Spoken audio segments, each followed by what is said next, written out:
பெருமக்களே, அறம்பழுவா நடுவர்களே, பெரியோர்களே, நண்பர்களே, உங்கள் அனைவருக்கும் என் இருகரம் கூப்பிய இதய வணக்கம். இந்திய வரலாற்று பக்கங்களை புரட்டி பார்த்தால் அங்கே அஹிம்சா மூர்த்தி அண்ணல் காந்தியடிகள் என்றால், இந்திய விடுதலை போராட்ட படையை உருவாக்கிய சுபாஷ் சந்திரபோஸ் என்றால், ஆசிய ஜோதியாம் நேரு என்றால், சுதந்திரம் எங்கள் பிறப்புரிமை என்று முழங்கிய பாலகங்காதர திலகர் மற்றும் கோகலே என்றால், எழுச்சியூட்டும் புரட்சி கவிகளுக்கு பாட்டுக்கோரு புலவன் தேசிய கவி பாரதி என்றால், வெள்ளை பரங்கியரின் கொள்ளைக்கடல் வாணிகத்திற்கு சவால் வட்ட தமிழன், சுதேசி கப்பல் நாயகன், ஆங்கிலேயரின் அடக்குமுறைக்கு அஞ்சாத மாவீரன் வ.உ. சிதம்பரனார் என்பதை சரித்திரம் பொறித்து வைத்துள்ளது. அண்ணல் வ.உ.சி. ஒரு சிறந்த சட்ட வல்லுனர், எழுத்தாளர், பேச்சாளர், தமிழறிஞர், கட்டுரை ஆசிரியர், பதிப்பாசிரியர், மொழிபெயர்ப்பாளர், தொழில் சங்க தலைவர், உரையாசிரியர். ஆனால் இவை அனைத்திற்கும் மேலாக அவர் ஒரு விடுதலை போராட்ட வீரர், கப்பலோட்டிய தமிழன், செக்கிழுத்து வதைப்பட்ட தியாக செம்மல்.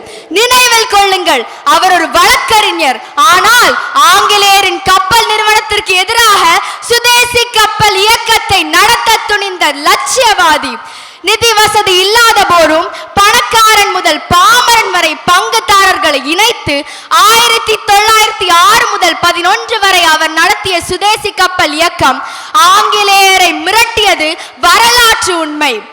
அவர் ஒரு தனித்துவமிக்க போராளி. 1908 தூத்துக்குடியில் கோரல் நூற்பாலை தொழிலாளர்களின் உரிமைகளை வென்றெடுக்க சுப்பிரமணிய சிவாவுடன் இணைந்து அவர் நடத்திய வெற்றிகரமான போராட்டம் ஆசியா கண்டத்திலேயே அதுவரை யாரும் கண்டிராதது.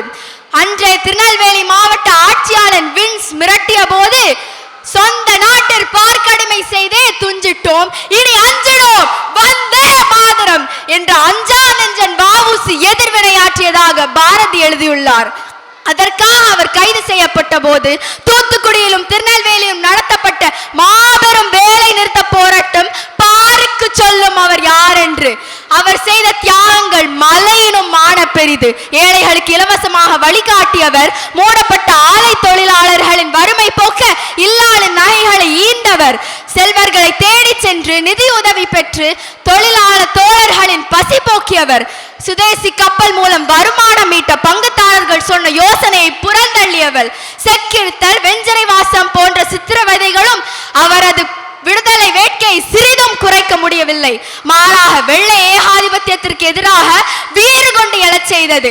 அவரது இலக்கிய பணி போற்றத்தக்கது. தமிழில் மட்டுமல்ல, ஆங்கிலத்திலும் புலமை பெற்றவர். மெய்யறம் போன்ற நூல்களை இயற்றினார். திருக்குறளையும் தொல்காப்பியத்தையும் பதிப்பித்தார். அவரது பேச்சாற்றல் மக்களை ஆங்கிலேயருக்கு எதிராக திரட்டும் திறன் மிக்கவர்.